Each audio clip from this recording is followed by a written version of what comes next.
Chapitre 16. Quelques conseils et observations en conclusion.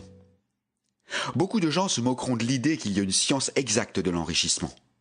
Tenant pour vrai la croyance que l'approvisionnement de richesses est limité, ils insisteront sur le fait que les institutions sociales et gouvernementales doivent être changées, avant même qu'un nombre considérable de personnes puissent en acquérir la compétence. Mais ceci n'est pas vrai. Il est vrai que les gouvernements existants maintiennent les masses dans la pauvreté. Mais c'est parce que les masses ne pensent pas et n'agissent pas de la certaine façon. Si les masses commencent à bouger comme le suggère ce livre, ni les gouvernements ni les systèmes industriels ne pourront les en empêcher. Tous les systèmes devront être modifiés pour s'adapter à l'avancée. Si le peuple a l'esprit de progrès, a la foi qu'il peut devenir riche et avance avec l'intention ferme de devenir riche, absolument rien ne peut le maintenir dans la pauvreté. Les individus peuvent intégrer de certaine façon n'importe quand et sous n'importe quel gouvernement et se rendre riches. Et quand un nombre considérable d'individus font de même sous n'importe quel gouvernement, ils feront en sorte que le système doit être modifié de façon à ouvrir la voie pour d'autres. Plus de gens deviennent riches sur le plan concurrentiel, pire c'est pour les autres. Plus deviennent riches sur le plan créatif, mieux c'est pour les autres.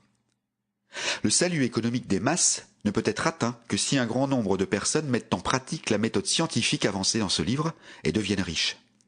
Ceux-ci montreront la voie aux autres et les inspireront d'un désir de vraie vie, avec la foi qu'elle peut être atteinte et avec l'intention de l'atteindre. Pour le moment, cependant, il est suffisant de savoir que ni le gouvernement sous lequel tu vis, ni le système capitaliste ou concurrentiel de l'industrie ne peuvent t'empêcher de devenir riche. Lorsque tu intégreras le plan créatif de la pensée, tu t'élèveras au-dessus de toutes ces choses et deviendras un citoyen d'un autre royaume. Mais souviens-toi que ta pensée doit être maintenue sur le plan créatif. Tu ne dois jamais, même pendant un instant, être trahi par le fait de regarder l'approvisionnement comme étant limité, ou en agissant au niveau moral de la concurrence. Chaque fois que tu tombes dans d'anciennes façons de penser, corrige-toi instantanément, car lorsque tu as l'esprit concurrentiel, tu as perdu la coopération de l'esprit du grand tout. Ne passe pas ton temps à planifier comment faire face aux urgences possibles du futur, excepté celles dont la résolution peuvent affecter tes actions d'aujourd'hui. Ton rôle est de faire le travail d'aujourd'hui d'une manière parfaitement efficace, et non pas en fonction des urgences qui pourraient survenir demain. Tu pourras t'en occuper lorsqu'elles arriveront. Ne t'embarrasse pas de questions concernant comment tu arriveras à surmonter les obstacles qui peuvent se dessiner sur ton horizon professionnel, à moins que tu puisses voir clairement que ton cheminement doit être dévié aujourd'hui afin de les éviter. Peu importe l'énormité apparente de l'obstacle vu de loin, tu verras que si tu continues de la certaine façon, il disparaîtra à mesure que tu approcheras, ou alors un contournement par-dessus, au travers ou autour, apparaîtra.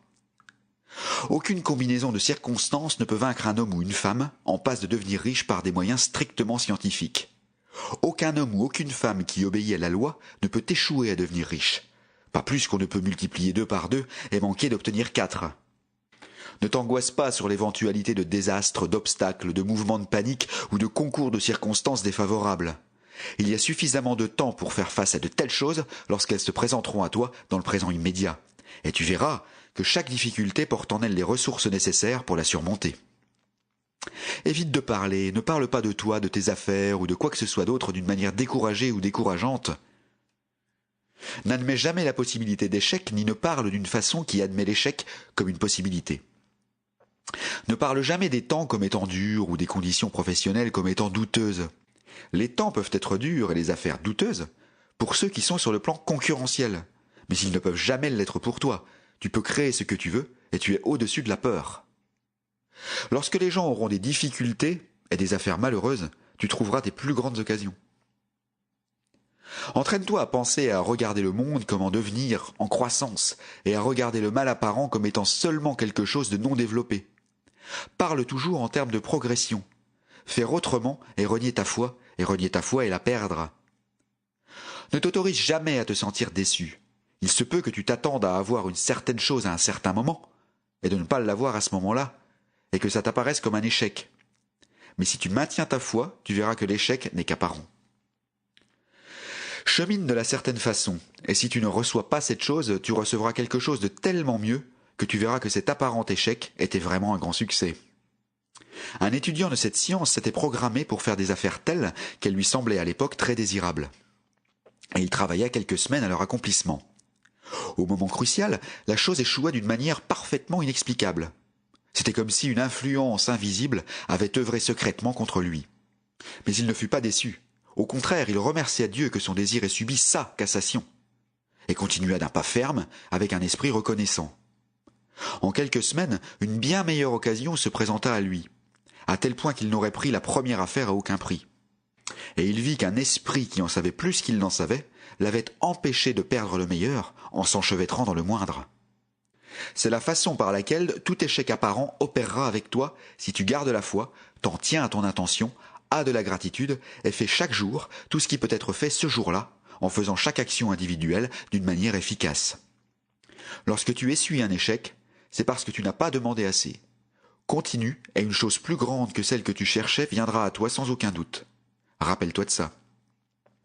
Tu n'échoueras pas par manque de talent nécessaire pour faire ce que tu souhaites faire.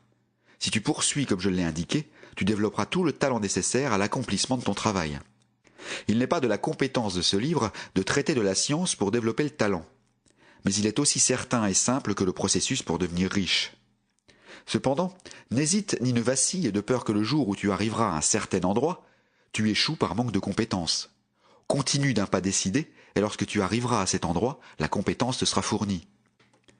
La même source de compétence, laquelle fit en sorte que l'inculte Lincoln fasse le plus gros travail gouvernemental jamais accompli par une seule personne, t'est disponible.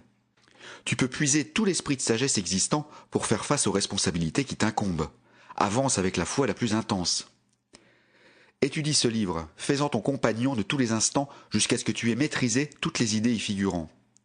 Tout en étant fermement établi dans cette foi, tu ferais bien d'abandonner tous tes moments de détente et de plaisir, et de te tenir loin des endroits où des idées discordantes sont exposées dans des cours ou des sermons.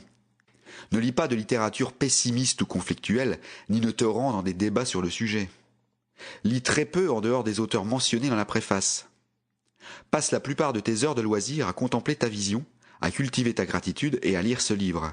Il contient tout ce dont tu as besoin de savoir sur la science de l'enrichissement, et tu y trouveras tout ce qui est essentiel résumé dans le prochain chapitre.